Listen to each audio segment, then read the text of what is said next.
The data center industry is a significant contributor to global carbon emissions, with estimates suggesting that it accounts for around 2% of the world's total emissions. This is largely due to the high energy consumption of data centers, which require large amounts of electricity to power the servers, cooling systems, and other equipment needed to keep them running.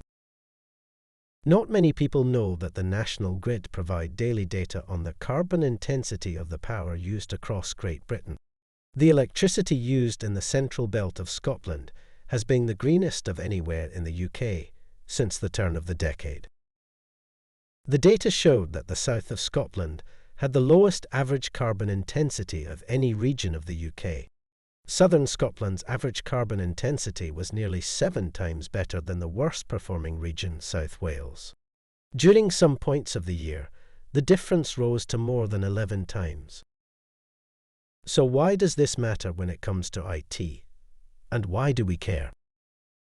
If you have two identical data centres, one in Scotland and the other in South Wales, on the same green power tariff with the same IT load, the Scottish data centre will generate significantly less carbon.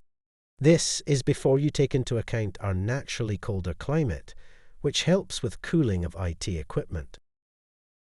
If we take a modest 200-rack, 1 megawatt data centre in London, which is more or less mid-table, it will produce 1.16 million kilograms more CO2 over a year than an equivalent data centre in Scotland.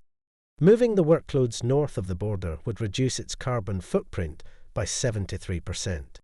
These are not small changes, and is the equivalent to driving over 3 million miles in a family car. The world has become increasingly reliant on technology, but with this reliance comes a price. Data centers consume vast amounts of energy, contributing significantly to global carbon emissions.